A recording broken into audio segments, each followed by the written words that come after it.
Good evening, ladies and gentlemen. Welcome once again to Australia On Air's FanFiction Fridays with yours truly, Golden Microphone. This week I'm joined by the ever-lovely, the wonderful Moons, aka Michelle, the relationships manager of Sydney. How do you do tonight? Hi, I'm good. That's beautiful. Now, as rumor mills would have it, we are in fact we are an item, are we not? Yes, and it totally isn't why we were late. Sorry. Actually, it really isn't. It's my birthday, and I'll do what I want. I will cry. I will eat cake. In fact, I will eat a lot of spaghetti, which I did. You'll also do everything that I tell him to. Well, maybe just for tonight. Wait, but it's my birthday. You should be doing what I... no, she's giving me the look. Never mind. She's actually getting me to read something very specific, very odd this week. Would you like to let the listeners know what's going on, or should we just surprise them? No, I think we should probably tell them. So, basically, we have decided to throw something different in because it's awesome for him to read, and I like his voice, and everyone says that they like his voice, so let's prove it. I'm gonna get him to read. Drum roll. The Quick Thai restaurant menu. Oh boy. Oh boy. Well, so apparently I'm supposed to read this right now. I'll just turn the music down just that little bit further till we can't hear it at all. Excellent. Alright then, ladies and gentlemen. Tonight on the Quick Thai restaurant menu, dine-in, takeaway, and home delivery. Apparently from shop 144B in Pennant Street, Parramatta. No, this is not some kind of advertisement. This is just fun. On our signature dishes list is number 56, the coconut prawn, 4 pieces. Deep fried prawn with special coconut crumbs served. What? I'm being tapped on the shoulder here. Tapped on the leg, actually, but you're meant to be reading it sexy. Oh, sexy, right, fine. I was doing Iron Chef. No.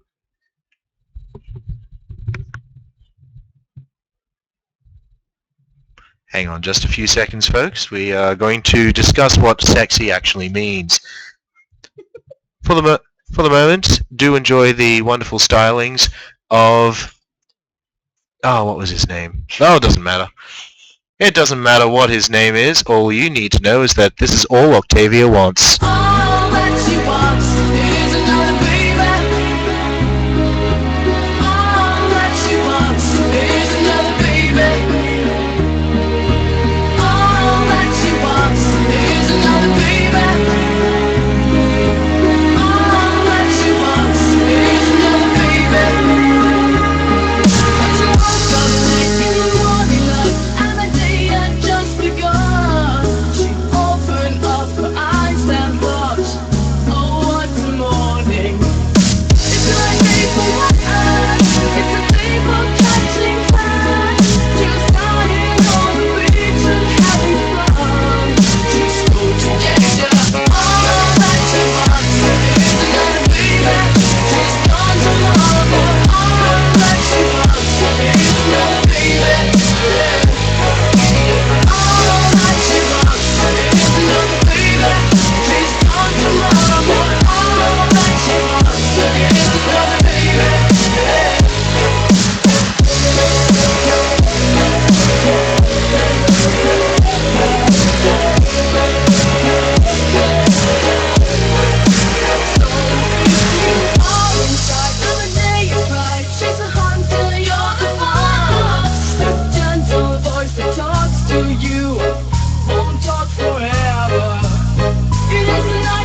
exactly what you have wanted.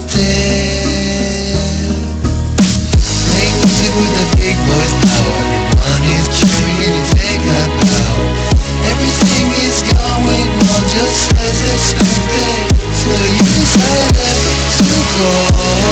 Your best friend back from that past. It's me, your friend. I wonder where we've been all these years.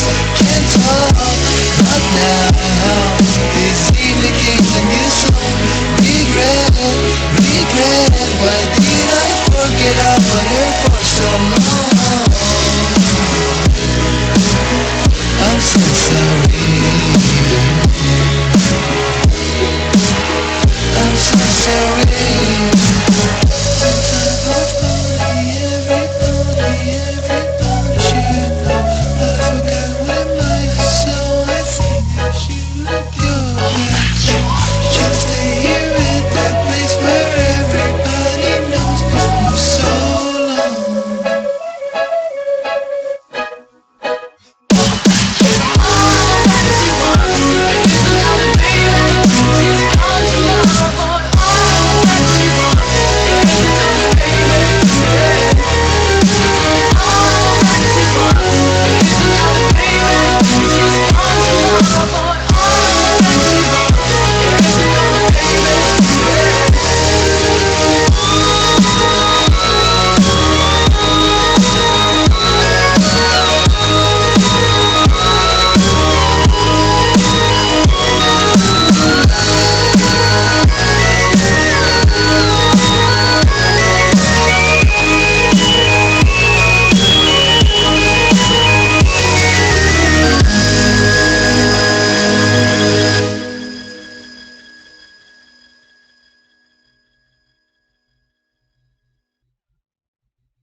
That was Mindless Gonzo's mixed mashup of All That She Wants with featuring the Living Tombstone. Absolutely fantastic, and you can find that in the description below if you're looking at this from YouTube later on. Alright then, we've had our discussion on what sexy could be / is, and apparently it's me. That's all I got from that conversation actually, it was just me. We're also helping my roommate relocate her computer. I wasn't quite aware that she was coming back home tonight. So, surprise distraction. Surprise distractions are good. Always good. So let's have a look at what's going on in the chat. Nothing much apparently. Nice to know that it is a nice song. It is a very nice song. I love it. How about, what's up? What's up, Moods? What are the chords? The screen. That's a good point. I don't know where they are. I think they're down in the back there. Where are your screen chords? Well, they should have been attached to the screen.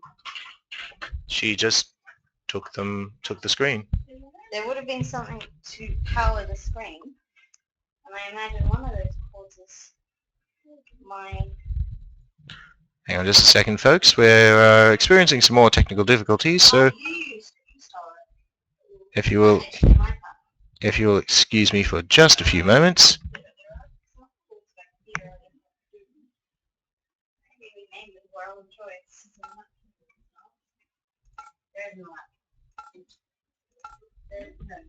Just got to find a little piece of music so that we can keep going with this.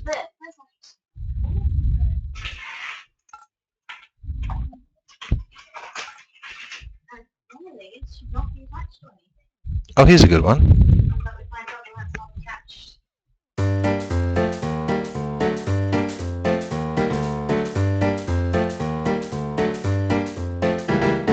Human beings fascinate me, being just the way they are. Tell me, little pony, can you push a cart or drive a car? Lyre is my instrument, but humans strum their sweet guitar. It's a mystery.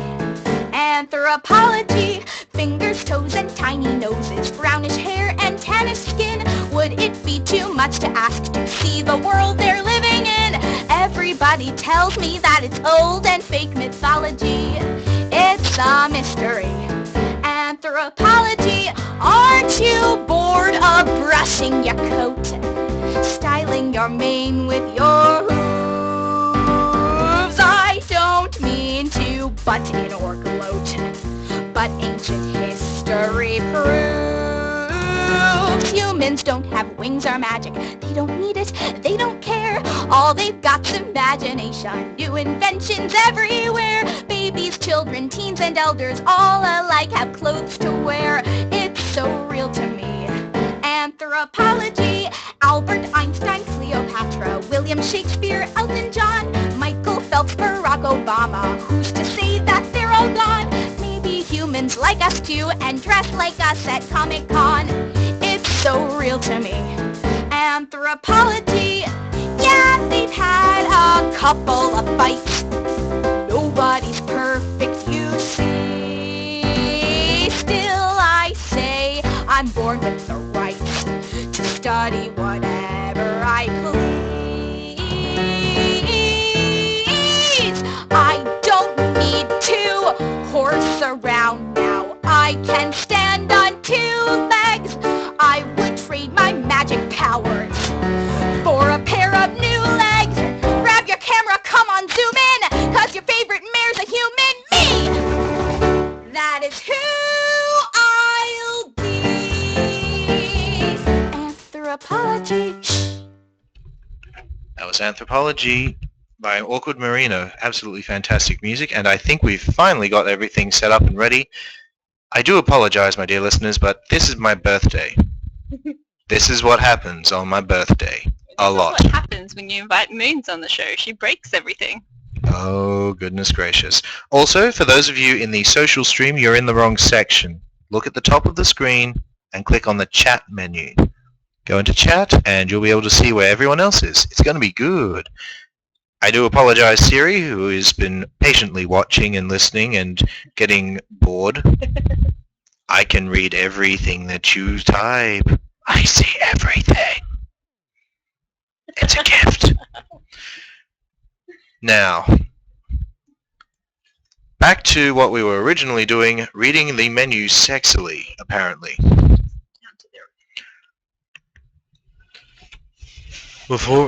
Now, Get the price. of course.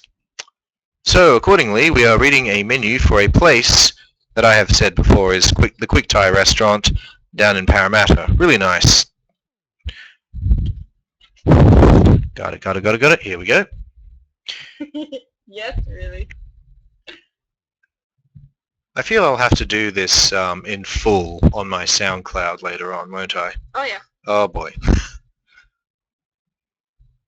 Okay. On tonight's signature dishes, we've got the number 56, the coconut prawns, 4 pieces. Deep fried prawn with special coconut, crumbed, served with Thai sweet chili dipping sauce. Only $9.90. Also, one of our signatures is the prawn wrapped. 4 pieces. Deep fried prawn and chicken mince, wrapped with pastry, served with Thai sweet chili dipping sauce. Also for $9.90. Get it now.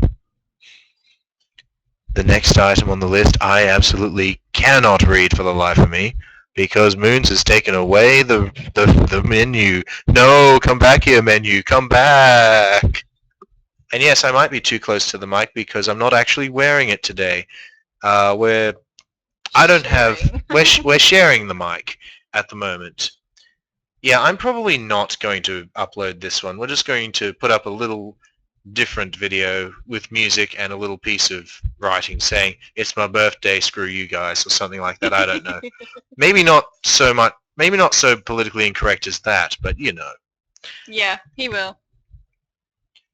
Ah, dear. This is not quite the show I was expecting to do. But we should get started with the reading, don't you think? Oh, I do believe so. you've also got an announcement to make, but we're not going to get to that yet. We're going to go ahead and read a story first. We're gonna make you wait a long time. It's called marketing, my dear. Marketing. I'm pretty good at this stuff. No, it's called torturing people, sweetie. Same difference. Ladies and gentlemen, we are going to get into our first story of the night, Vinyl and Octavia University Days, Chapter 3. For those of you who are listening along in the chat, well, head on over to the social stream because that's where I'm able to actually post these things. The link will be set there to the social stream. Have a look over there in about 5 or so seconds. For those of you who are listening on YouTube later on, if this ever makes it to YouTube, please look in the description below. And then you'll be able to read along with us. Actually, I wonder. Let's see. Did we agree that you would read University Days or Of Age? Of age, I think. Right. It's rarity. Ah, yes, there we go. Okay, so I'll be reading University Days, and Moons here will be reading Of Age later on. It's going to be good. For now, though, allow me just a few seconds. There we go. There, I think that might be a little bit better. How's that, everyone? Hopefully the audio's good. Ladies and gentlemen, please open your books to Vinyl and Octavia University Days, Chapter 3. The dark coldness swept over Vinyl's body, but she didn't feel it. Her phone floated before her eyes, wrapped in a haze of white. Red lights blinked in her peripheral vision, burning the late hour into the darkness. Her bed was soft, but small, and the apartment was not much larger than it, but the DJ's mind was not on her surroundings. To Octavia. Hey. She gritted her teeth at the words, but after a moment she sighed and tapped the screen. Draft deleted. With a groan she rolled onto her stomach and pressed her face into the pillow. The phone hovered patiently until she turned back over for another attempt. To Octavia. What's up? It's 3 in the morning. I'm asleep, Vinyl. You're an idiot, the unicorn mumbled in a poor imitation of Octavia's voice. The magic tendril fumbled for the delete button. Message sent. Her heart jumped with a lance of shock and she bolted upright. No, she whispered. Not now, not at this time, damn it! For a few precious seconds, Vinyl maintained the hope that perhaps Octavia didn't sleep near her phone and thus wouldn't hear it go off. Sweat trickled down her brow as a minute ticked by. Just before she started to relax, a soft ringing filled the air. Oh, buck me. Incoming call from Octavia. Oh, buck me! There was no way out of it. Octavia knew Vinyl was with her phone. She had to answer it. In a sleep-deprived state, the DJ considered not answering and leaving town so she never saw the cellist again. Saner thoughts prevailed. Click. Hey, Vinyl said nervously. Why in Equestria are you texting me at 3:15 in the morning? Replied an amused yet still very sophisticated voice. I couldn't sleep. So you decided to inflict your misery on me as well? She winced. Sorry. Don't worry. I'm joking. As it happens, I cannot get to sleep either. Why? Vinyl rolled over and curled up, a little smile replacing her fearful expression. My brain refuses to stop thinking. Yeah, I know the feeling. What are you thinking about? Silly things. I shan't bore you with them, lest they send you to sleep. Actually, that sounds fantastic. They shared a suppressed giggle. Go on, tell me. Well, I was actually thinking about you, Vinyl. Her heart beat a little faster. Yeah? She asked, hoping her voice didn't sound hoarse. You know what I said at the tavern? About not having friends? Yeah? Well, I was thinking that I was so lucky to be forced to get to know you better. It's a strange feeling having... A quiet sniffle from the other side of the line made Vinyl's chest hurt. I'm sorry. Something about being up late at night makes me more open. It's okay. I understand that. It's the same with me, too, replied the DJ comfortingly, followed by an almost inaudible please don't cry. I'm okay. I shouldn't even be crying because this is a good thing. I suppose what I'm trying to say is thank you. Hey, I should thank you too. None of my friends are very close, so it's nice to know you're there. Octavia giggled. I'm not going anywhere. That's for certain. My degree will take a while. Yeah, mine too. But we'll kick flank and take names before we're done. You and me, got it? She didn't mean to sound so violent, but the thought of spending more time with her new friend got the DJ excited. Absolutely. Friends forever. Octavia sounded equally excited. Groaning, Vinyl smiled in the darkness. Ah, that was pretty lame. Oh, hush you. I've always wanted to say that.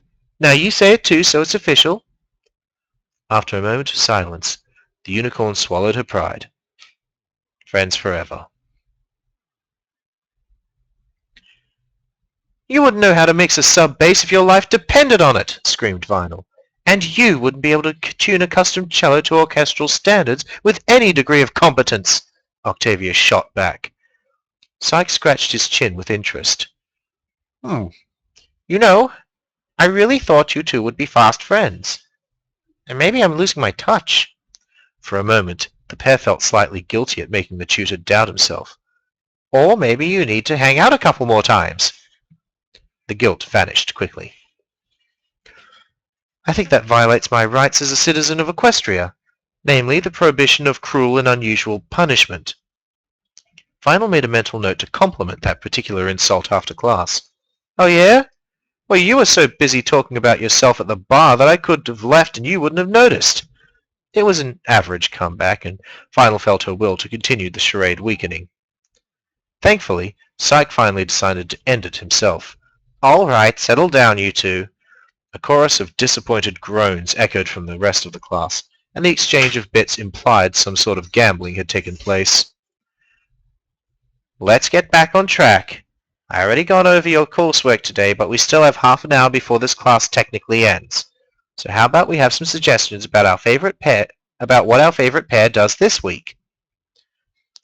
Bonbon raised her hoof in the air with a smirk. How about a candlelit dinner? She giggled with the green mare beside her, who had a lyre on her flank. Some of the other ponies also chuckled, apparently aware of a joke Vinyl couldn't see. Octavia glared at Bonbon, hoping the red in her cheeks would pass as fury. Some might call her a prude, but she knew very well what was being implied.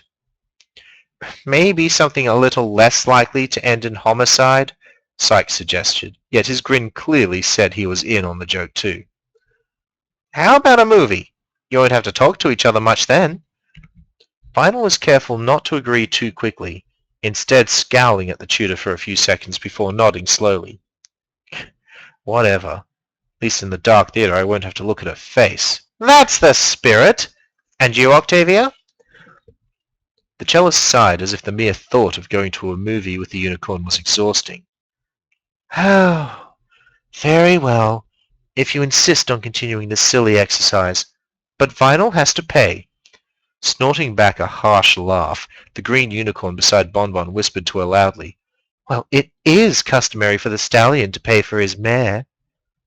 There was a moment's pause before the students erupted in rowdy laughter, hooting and whistling at the beet-red targets of the joke. For once, Syke didn't join them. Lyra, that was uncalled for. I like a good one-liner as much as any pony, but let's try to tone it down a bit, okay? Sorry, Chief, she said, snapping off a salute and eliciting more giggles from Bonbon. All right, class, let's make like it's winter and wrap it up. I'm sure you all have classes to go to. As they shuffled out into the sunlight, the DJ resisted the urge to walk next to Octavia too eagerly, managing a sort of irritated trudge that the grey mare matched with a more dignified equivalent. Only when they reached the safety of the busy court did they let the act slip slightly. Their classmates had dispersed to attend to their own lives, and Nopony gave the pair a second look. You really gave me a run for my bits with that cruel and unusual punishment line, remarked the grinning DJ. Yes, I'm quite proud of that one. I actually thought it up during a history lecture when we were talking about ancient treaties that govern the rules of war. Octavia blew a strand of hair out of her eyes and glanced at Vinyl. The unicorn was looking around the court, unaware she was being watched. Her electric blue mane with cyan highlight seemed so unruly that it suited her perfectly, like a mixture of fun and beauty. The cellist almost envied her. You know, that actually sounds pretty cool. Maybe I should ditch one of my classes and take that instead. For every interesting ancient warfare document we study, there are 1,000 boring political declarations. You would be bored out of your mind, sweetie. Vinyl stopped walking and looked at the grey mare.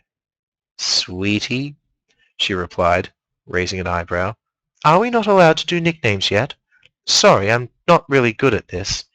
Octavia shifted her hooves nervously. Well, Sweetie isn't really a nickname. It's more of a... She coughed and continued in a lower voice. Pet name. Oh.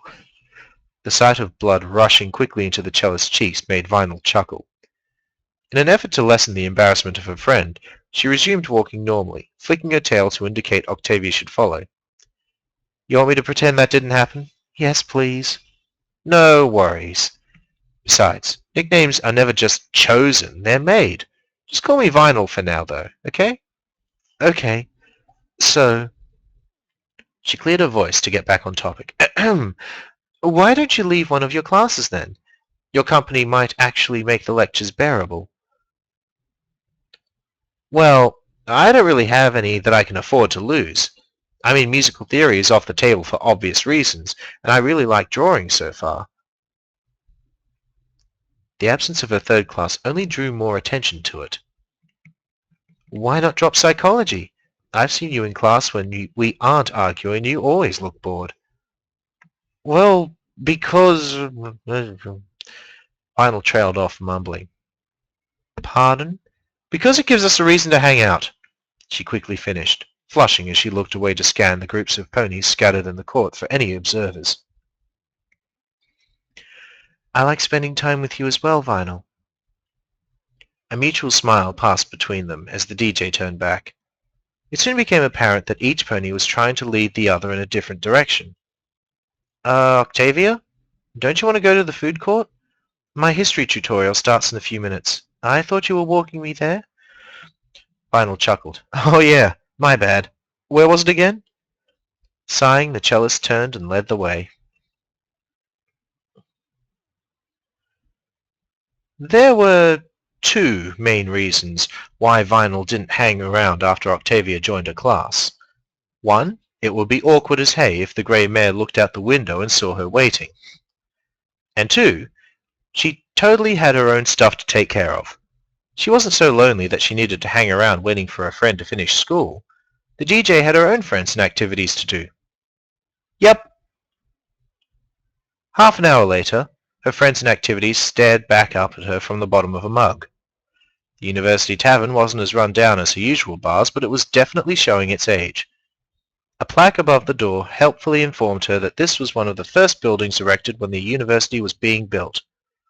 As amusing as it was to know that one of the priorities when building an educational campus was a place to serve alcohol, it wasn't enough to distract her from the problem at Hoof. Come on, Vinyl, get it together, she muttered before licking a final droplet of hard cider from the rim. You've got plenty of friends to hang out with. Don't get so attached to one of them. The words rang hollow in her ears. A little voice pipped up from the back of her mind. But she's so interesting. No, she's not. I'm just bored and she helps me burn time. Is that why I hang on every word she speaks? Leave me alone. Pushing the mug away, she rested her head and her hooves on the table. A snort came from behind her. I haven't even said anything yet, said Psyche, taking the seat beside Vinyl. She snapped to attention, looking at her teacher with wide eyes. Hey, relax. I'm not here to torture you. I came here for a drink after class sometimes. Cool? It felt so awkward talking to a teacher in this setting, like two different areas of her life were colliding. The tutor sighed and seemed to lose some of his cheer. You know, I'm just having a bit of fun in class, right? I didn't realize it bothered you so much that you'd spend the afternoon grumbling into a cup of cider. Huh? Quickly realizing how she must look, the DJ sat up straighter and cleared her throat. I'm not drinking about that, but you should still feel pretty damn bad, though. Psych chuckled and raised his hooves defensively. Hey, teaching can be pretty boring. I think it's lucky that you and Octavia happen to take the same class. No matter how much crappy paperwork is on my desk, I can always look forward to the next showdown. I think she won today, by the way. Yeah, laugh it up. Vinyl suddenly wished she hadn't pushed the mug away so she could splash a few drops in his face. Don't worry. I'm sure you'll get her next time. Maybe try something about her hair. She seems to be sensitive about it, suggested the stallion helpfully. She raised an eyebrow. Really? Definitely. Or if you want to get on her good side, maybe try complimenting it instead. She has a good side? Vinyl quipped on reflex, but her thoughts were very far from malicious. The tutor barked a laugh. Ha! Nice one. I guess there's not much chance of reconciliation between the two of you then. Any hope for our friendship died when she said being a DJ doesn't take skill. Her voice was as firm and convincing as she could muster. Yeah, figured as much. Oh well, good entertainment's hard to come by anyway. The white unicorn slipped off the seat and stretched her hooves. Thanks for the chat, but I gotta bail. Parties to go to, baselines to drop. Later. Psyche just nodded and half raised a hoof in a farewell gesture that doubled as a signal to the bartender, who began mixing the usual. The second Vinyl was outside, her phone floated out of her pouch in her saddlebags and drifted before the blue lens of her shades. After some quick tapping, it returned there safely. As the white pony trotted away, she began to whistle. Octavia heard a faint rumble in her bags as they lay beside her seat. The old tutor droned in the background as she subtly slid the offending object, her phone, out and checked it below the table, well out of the tutor's line of sight. From Vinyl. Your main's pretty cool. And that there is the end of Chapter 3 of University Days with Vinyl and Octavia. Thank you very much. It's been a pleasure.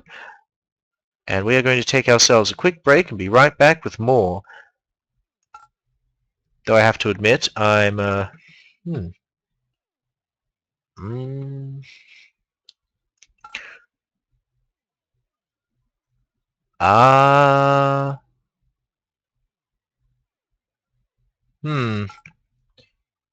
crash it and put something lunar. Hang on a second whilst we... Actually, you know what? It is after University Days, so I'm going to hand the microphone over to Moons whilst I look for something. Hang on just a few moments. Yeah, go ahead. Just... Which way? There you go. Okay. Haha! Hello, listeners. I have the power now. And I'm trying to convince him to choose a Luna song. No.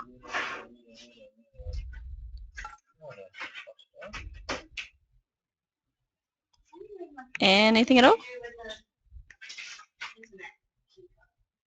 It's not connected wirelessly. You didn't unplug the Ethernet from my computer. No, you did. Otherwise we'd have had to move that. Yeah. No, you could have. I couldn't. I forgot that. Keep talking. Sorry, I don't know what to say. Would you like me to read the menu instead? Keep talking. Come on. Just keep talking. Just keep talking. Just choose a Luna song already. Keep talking. Just keep talking. Talking. La la la la la la. Pick something. I'm attempting to. I'm seeing lots of awesome. I had everything. I did. Now I don't. Because things happened. We're going. Well, okay. We're going with a classic, ladies and gentlemen. Fluttershy Inc. Yay! Where are they? Yay!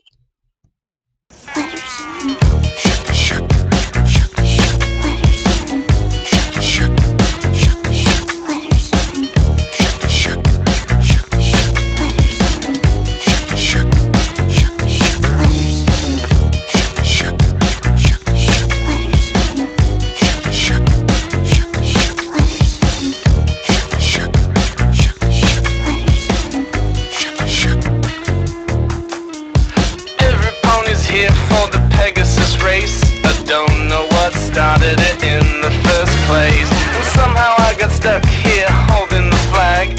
With balance and preparedness were never my bag. I get knocked off my cloud as the ponies fly by. The Pegasus who never learned how to fly. And all I have to do is to use my wings, but it isn't a joke, it's the end of things.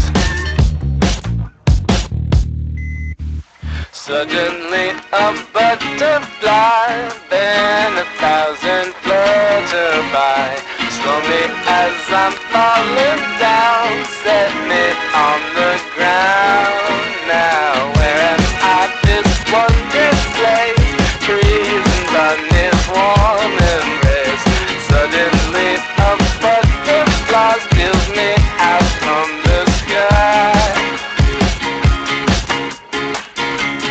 Soon comes a quick turn, wings churn, cutting it close, get cloud burn. Though these ponies show concern, they just got to watch and learn. Can't see the clouds as they're passing me by, just hear the sounds and they're passing me by. Watch his eyes and clear the gate, ha ha ha ha ha. You're gonna offend one of my friends, I'll defend them to the teeth. You wanna have a race, just in the time and place, cause I intend to take the read.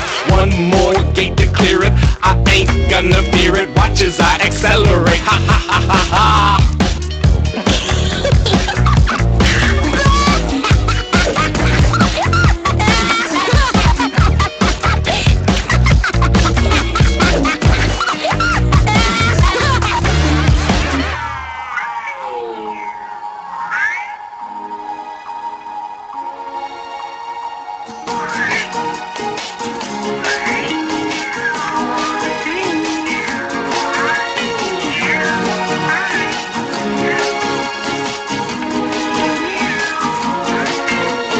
Suddenly a butterfly, then 1,000 flutter by.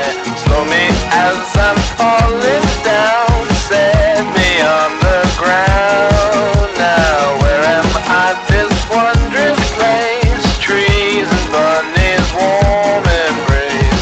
Suddenly a butterfly steals me out from the sky. One more gate to clear it, I ain't gonna fear it. Watch as I accelerate, ha ha ha ha ha. One more gate to clear it, I ain't gonna fear it. Watch as I accelerate, ha ha ha ha ha.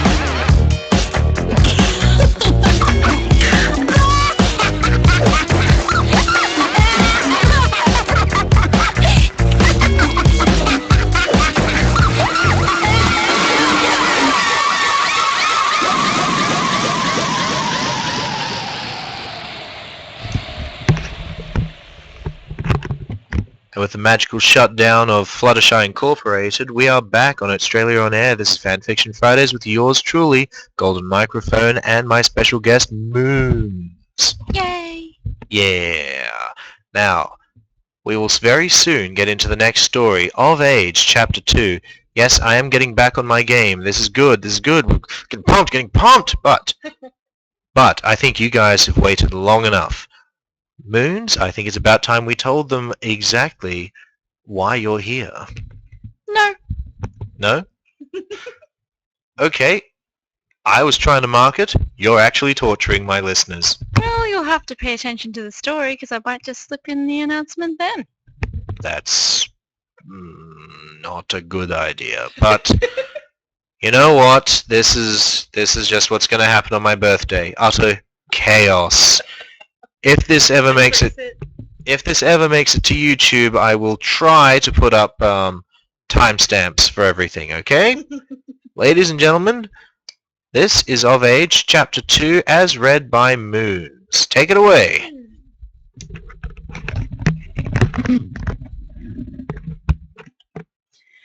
The train ride to Canterlot seemed to stretch on much longer than usual. Rarity never allowed herself to slouch in public, but it was getting hard to stay upright. She had to wake up extra early to catch the first train out so that she could reach the palace by noon. Her eyelids drooped. She could feel her shoulders threatening to go next. "Wake up, Rarity! Who knows who else is on this train right now? You aren't exactly travelling to Appaloosa."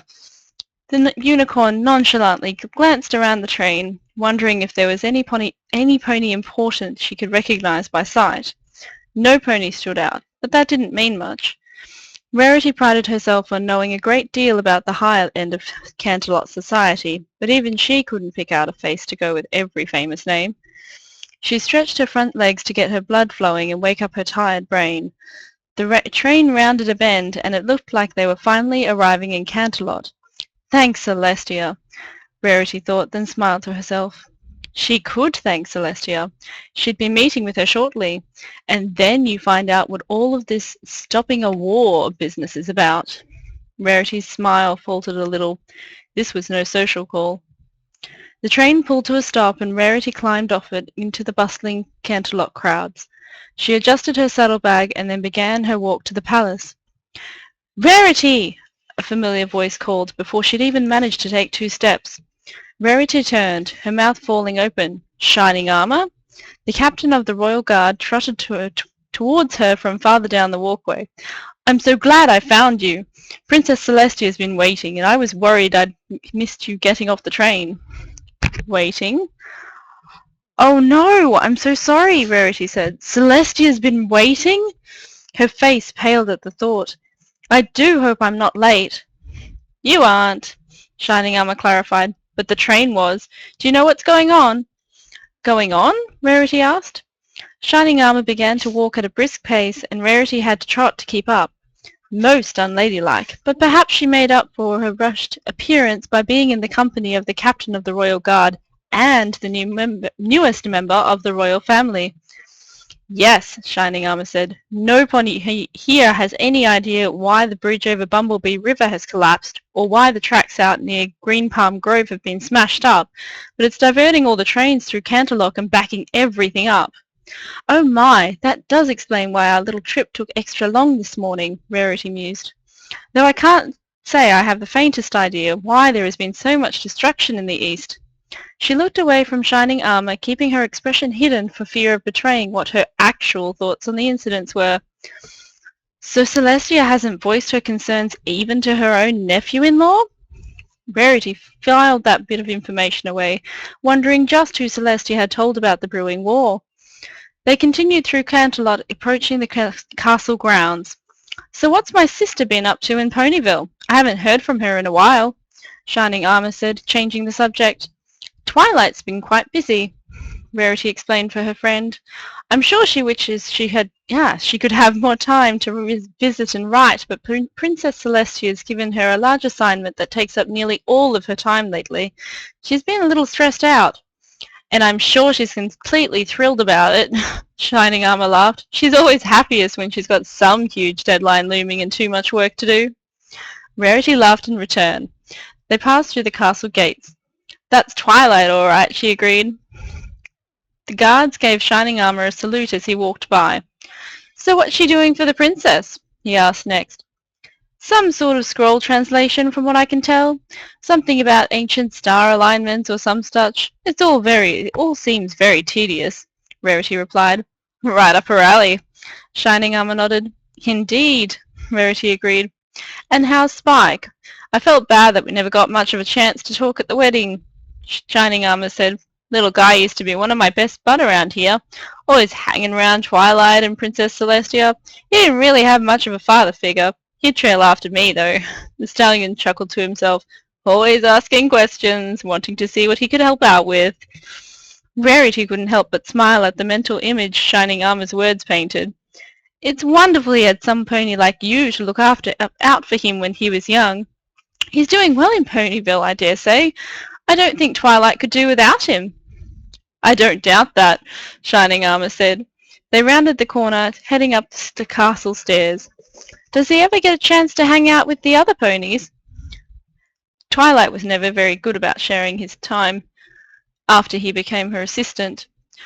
Why, yes, sometimes, Rarity replied. They reached the castle doors, and the guards magicked them open. He frequently visits me at my shop, and visits other ponies too, she added quickly. Oh, good, good, Shining Armour said thoughtfully. They walked into the main hall. Princess Celestia sat at her throne at the far end, and Rarity had to admit she was a bit disappointed at the timing. She wondered if she could talk to Shining Armour some more later about Spike's early life in Canterlot. It was something she'd never heard much about. I'll leave you now, Shining Armour said, bowing to her and cutting off her train of thought. Please send my wishes to Cadence. Rarity replied, I will. Welcome, Rarity, Princess Celestia called, her voice echoing in the large hall.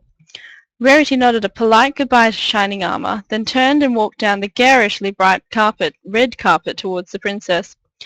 I do apologize for being late, Rarity said. Thank you for your invitation, Your Highness. She bowed low to the floor, averting her eyes from the overly dyed carpet. Please, Rarity, rise, Princess Celestia said. You're a guest of honor here, as always. Rarity stood up straight, looking at the princess and feeling a pang of jealousy for her fabulously flowing mane. No matter how stressed out Princess Celestia was, her mane was always perfect. There's no time to waste, the princess continued, rising up off her throne to her hooves. We must speak at once, in private. She turned and walked down the stairs to the side of her throne. And here we go, Rarity thought, setting her shoulders. I doubt whatever I'm about to hear will make this any easier to decline the princess's request. Rarity followed the princess into a small back room, keeping her head held high, despite her reservations about everything going on. An ornamental wooden table sat in the center with an old map spread out over it. Rarity peered at it, curious. Princess Celestia spun to face Rarity. Rarity, before we speak of anything further, I must ask, just what would you be willing to do to stop a war? Her eyebrows furrowed as she looked down at Rarity to await an answer. Rarity bit her lower lip thoughtfully. It was a very loaded question. Well, I would of course do everything I could. That is to say, everything I personally could. I'm not much of a soldier, so I wouldn't be interested in physical violence or whatnot, as I'm sure there are far better candidates than me for that sort of thing. But if a war could be won with a finely sewn evening gown, I would of course be your mare. Though I know that's not at all what you're asking of me. Rarity paced across the room to give her nervous hooves something to do. You wish for me to act as an ambassador of sorts, correct? She looked up at the princess. Princess Celestia nodded. If there truly is no one else better suited to the task, then it would be most wrong of me to refuse the job, Rarity said, going back to her pacing. Though if I would be gone for a considerable amount of time, I would need to close up my shop. It would make paying the bills a bit trickier without steady income from sales and consignments. But of course, these trifles would be nothing compared to those a war would cause. I'm certain I could convince Fluttershy to watch Opal during my absence, and I would need to remind my parents that I would be out, so they would not send Sweetie Belle over. So you would be willing to spend time away on a journey? Princess Celestia said carefully. Yes. Rarity nodded. To that much she could agree. What about participating in negotiations? That part was a little trickier. I'm not certain, Rarity answered truthfully. She'd been thinking about it ever since she received the princess's letter. I've never been trained in diplomacy, though I fancy myself a genteel enough pony to handle delicate situations. This situation, however, you understand, it's much larger. I am honestly not sure how I will approach it, but I suppose I would be willing to try. I would greatly appreciate if you would try, Princess Celestia said. Her tone was grim. There hasn't been a war on this scale in centuries. If it does indeed come to pass, no pony would be prepared for the devastation. No pony would be guaranteed safety. This war must be stopped. Rarity blinked. unable to form a response. No pony safe. Images of her friends and family surfaced in her mind. Sweetie Belle, Fluttershy, Pinkie Pie, Spike. Celestia walked over to the map on the table. You see, the sea serpents have control over the world's waterways, except for the few they've allowed for our use in Equestria and a handful of other nations. The dragons claim the land, save once again for the land various countries have negotiated from them. The sea serpents and dragons have a truce on grounds that are 50 yards from the water edge. Both species share those regions and have for nearly as far back as I can remember, but now the dragons claim to have discovered an ancient scroll that deems the entirety of the world, of the land, all the way to the water's edge as their property, and their property only. Nopony has yet to see this scroll because each of my ambassadors has been rebuffed and sent away. Likewise, we've been able to speak to the sea serpents to see if we can aid them in their talks with the dragons. They, too, seem to see little value in our offers of help. They've told us repeatedly that it's their problem to fix, and Pony should not get involved. Princess Celestia traced out the run of Bumblebee River. But their conflict is already encroaching upon our territory. We cannot stay out of this any longer. In my last correspondence with the sea serpents, they mentioned that there was one pony to whom they would consider speaking. Princess Celestia glanced over at Rarity. Me? Precisely, the princess said with a nod. They say that your generosity and reasonability is legend, and if anyone can help win their land back for them, it will be you. Rarity stared at the map. Bumblebee River ran to the west. One of its tributaries ran through the Everfree Forest, feeding the reservoir in Ponyville. Why do they need the land? She asked. Do they not live at the water all the time? Sea serpents must lay their eggs and hatch them on dry land, Princess Celestia explained. I am uncertain as to how or why a deal would have been struck at any time in history that would force the sea serpents to give up their access to land. It is critical to their existence. Rarity took in a deep breath. All right, she said, staring at the Ponyville Reservoir and the map. I'll go. I'll do what I can. Princess Celestia's whole body relaxed in relief. I was hoping you would agree. Thank you, Rarity. I shall go back to Ponyville and gather my things. Perhaps I could ask one of my friends to accompany me. Princess Celestia shook her head. No friends. No other ponies. No other? Rarity stared up at the princess. No other ponies? And I suppose asking if Spike could come as my helper is out of the question, what with the sea serpents hating the dragons right now and everything. All right, then. She regained her composure. Then I expect you'll be selecting some guards to escort me. Unfortunately, no, Princess Celestia interrupted again. I wish I could, more than anything, but the sea serpents were very clear. Only you. Rarity's mouth fell open. Gaping like a school filly wasn't very becoming of a lady like herself, but she couldn't help it. I am truly, truly sorry. Princess Celestia's eyes swam with apologies. I'll be sending a small group of guards to follow you at a distance, but that's the best I can do. Rarity nodded slowly. All right. You're a brave mare, Rarity, Princess Celestia acknowledged. Your courage will be rewarded. Now, please allow me to spend the rest of the day imparting to you as much information as I possibly can and preparing you in the art of negotiation with these two cultures. Of course, Princess, Rarity agreed. What else could she say? The train ride back to Ponyville took just as long as the ride out the day before. Rarity stumbled into her shop mid-afternoon and collapsed on her sofa. What have I gotten myself into? She rolled over and stared up at the ceiling. The curtains were drawn, so there was only a faint, almost greyish light illuminating everything around her. She hadn't realised her blue curtains would result in such an awful hue when they blocked the sunlight. Rarity made a mental note to change them as soon as she got back from her trip. She sighed and rolled back on her side. After all that she'd gone through yesterday, she still had no answer from the princess about the way dragons age. You'll be seeing plenty of them soon enough, Rarity thought to herself, tracing one hoof along the sofa cushion. After you walk right into their war zone and try to talk some sense into the creatures, maybe one of them will be polite enough to answer your questions? Rarity groaned dramatically, burying her head under the sofa pillow. Ha! Unlikely, she sniffed. Spike is the only dragon I've ever seen who has had any sense of propriety and kindness. She allowed herself several more minutes of sulking, but then dragged herself back to her hooves to stand up. There was packing to do, after all. "Oh, hi, Rarity," Twilight said, answering the library door. Spike bolted upright from his seat at the kitchen table.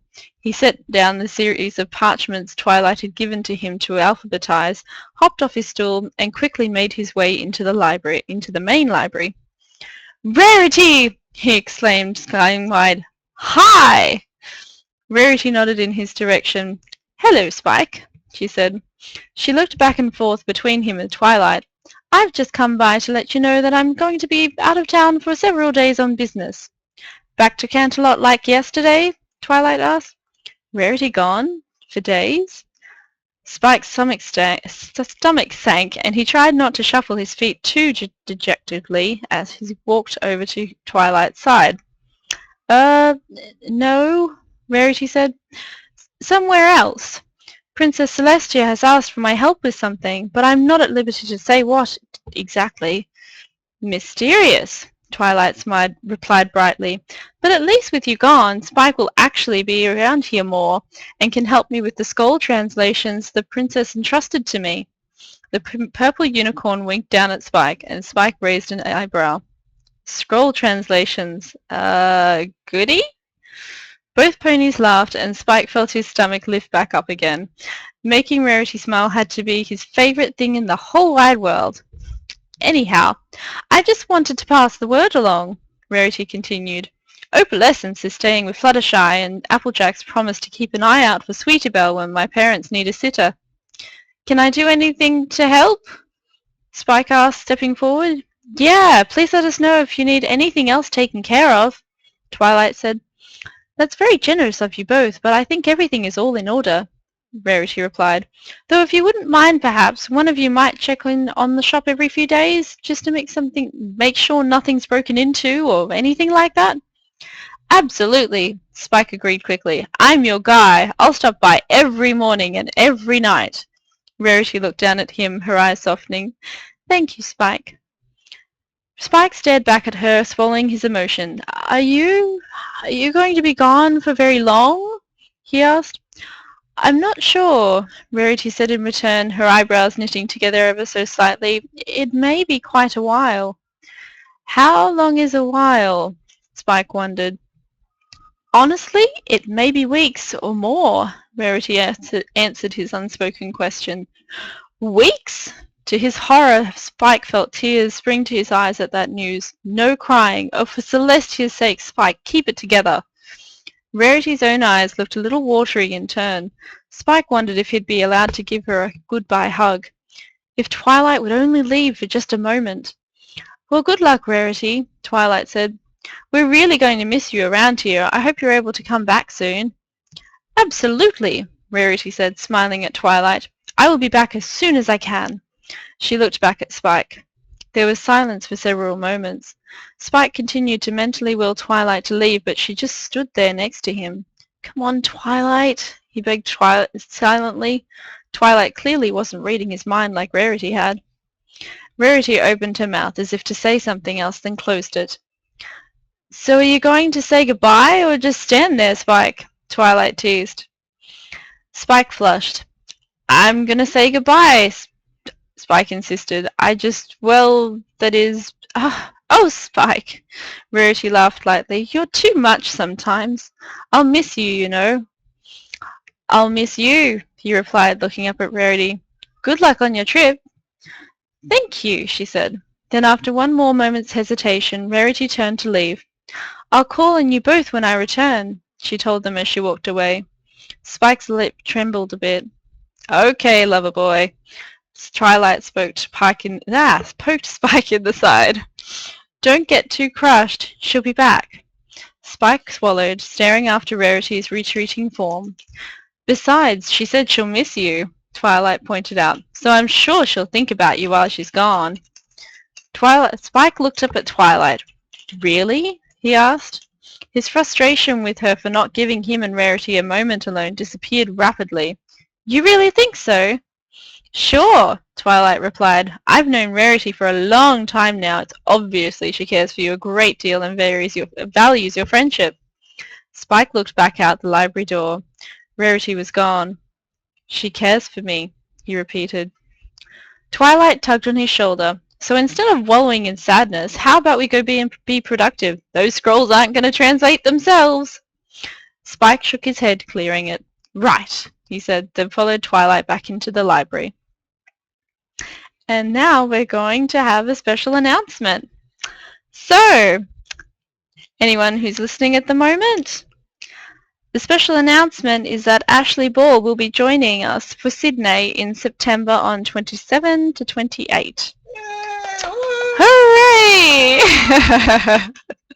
So yes, you can be tortured no longer. You are now the first listeners to know that Ashley Ball will be joining us in Australia. And for anyone who doesn't know that, who's been living under a rock, it's actually the voice of Applejack and Rainbow Dash.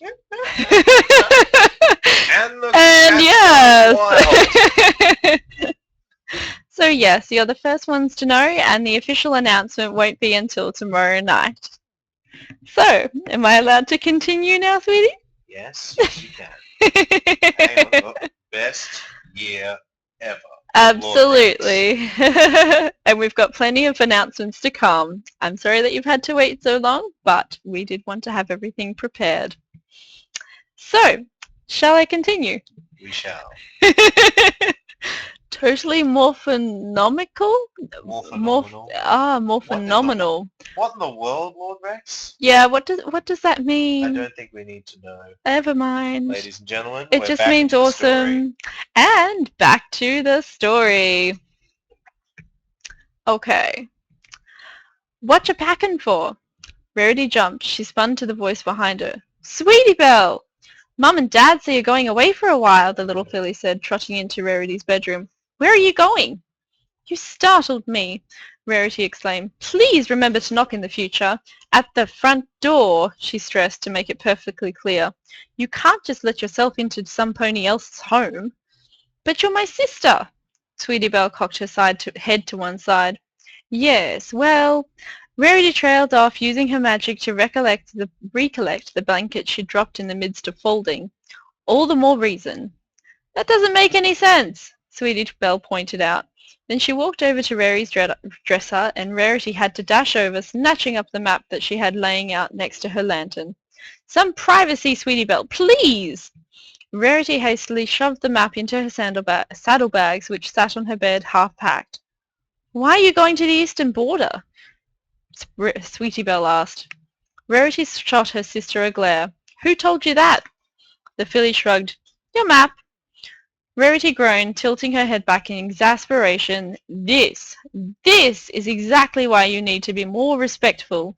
My trip is none of your business, and I would appreciate it if you would quit snooping. Sweetie Belle blinked. I wasn't snooping. Your map was out for anyone to see. No, it wasn't, Rarity explained, magicking the folded blanket into her bag. It was in my private bedroom inside my private house. Sorry, Rarity. Rarity narrowed her eyes at her sister. She didn't sound sorry. Sweetie Belle trotted over to the bed next. Can I help you pack? No, thank you, Rarity replied. She didn't care how haughty her voice sounded. She was tired, stressed, and emotionally spent. You should really be getting home. It's almost dark. I guess. Sweetie Belle kicked one hoof along the floor. Then her ears perked up and her eyes widened. Oh, I could come back in the morning to help.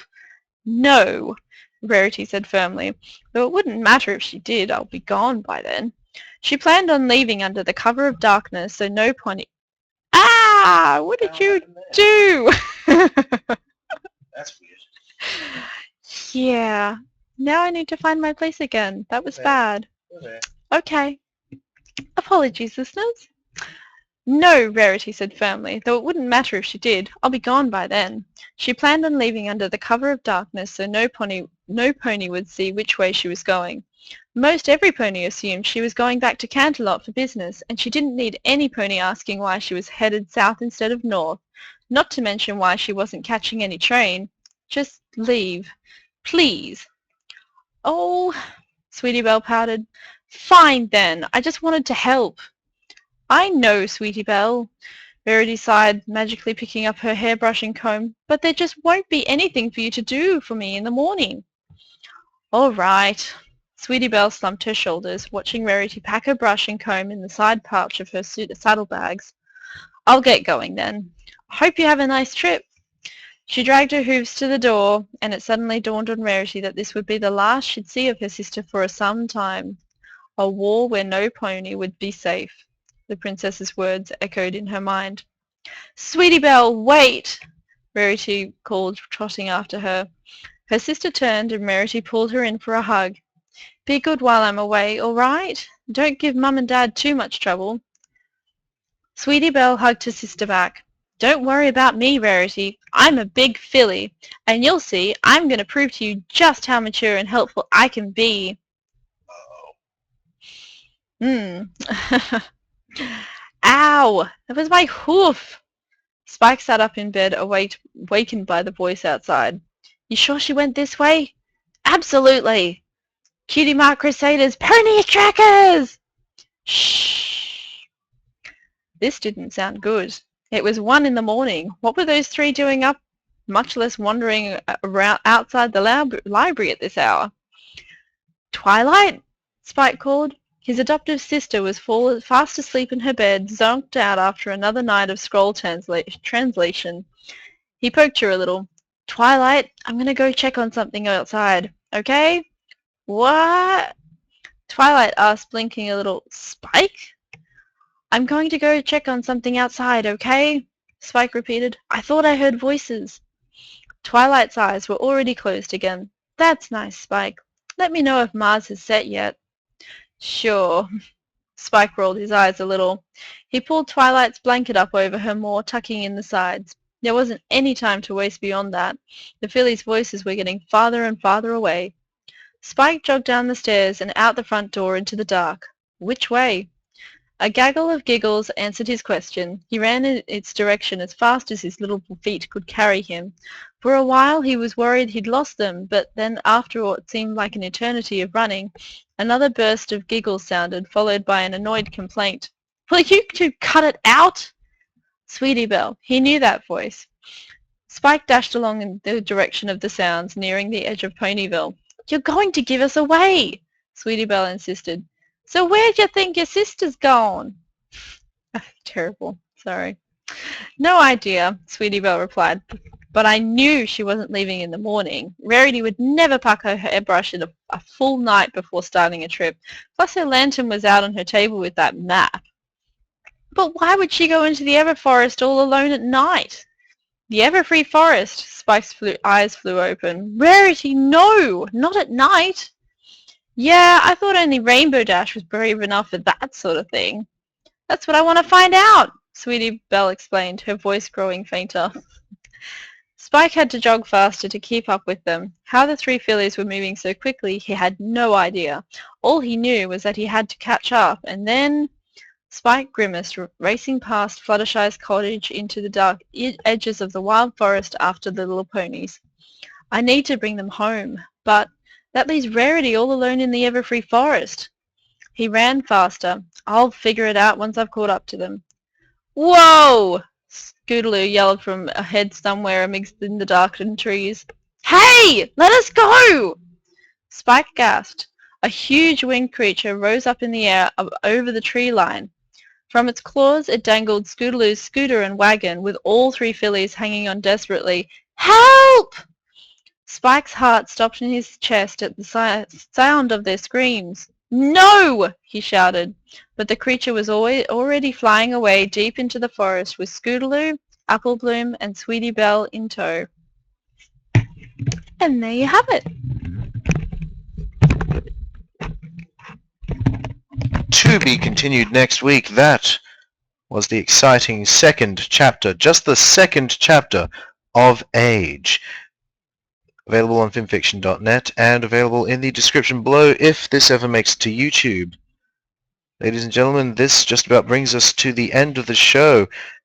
Now remember, in the YouTube comments as well as here in the chat, please vote yay or nay for the stories that you want continued or discontinued. Yay for continuation or nay for discontinuation, and we'll start a new story next week. I have a feeling, though, that we're going to be continuing on as we are.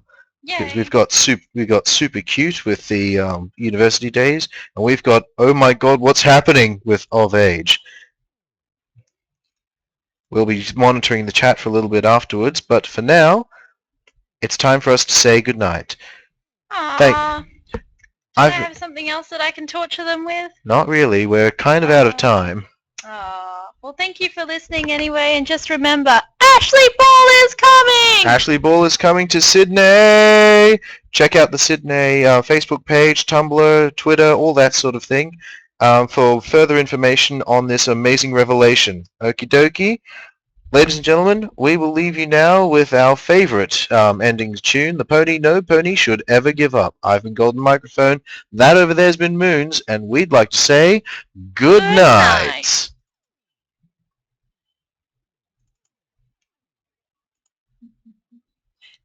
And everything's frozen. That's better. Good night, everyone.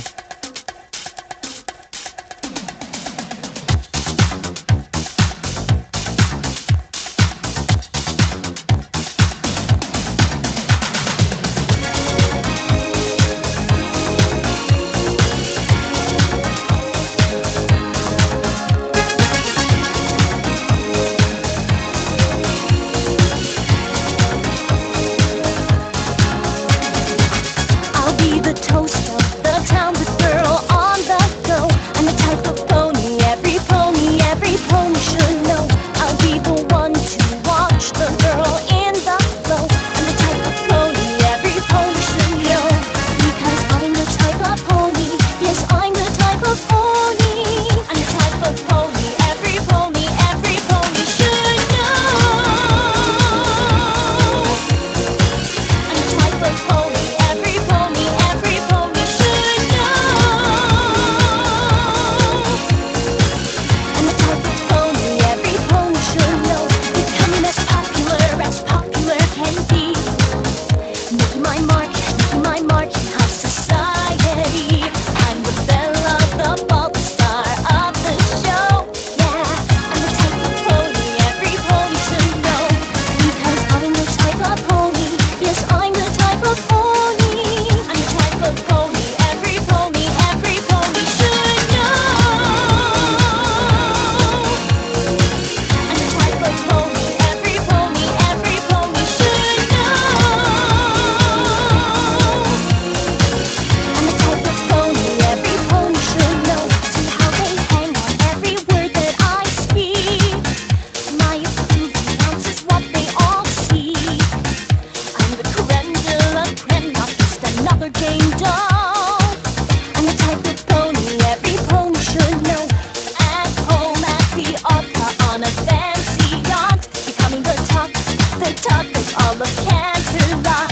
I'm the creme de la creme, not just another game doll. Yeah, I'm the type of pony every pony should know.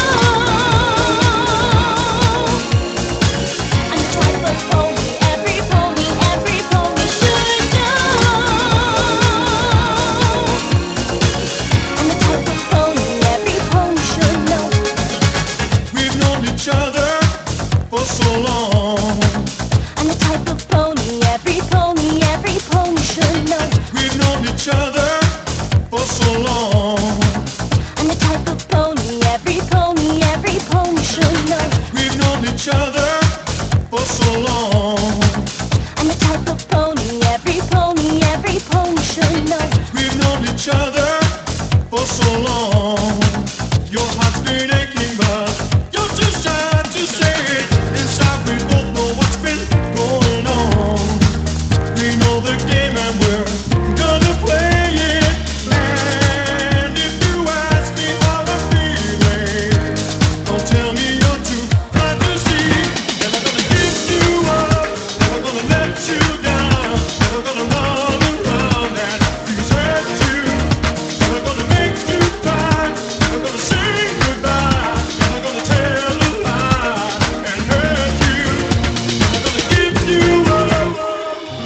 We're no strangers to love. You know the rules, and so do I. No commitments while I'm thinking of. You wouldn't get this from any other guy.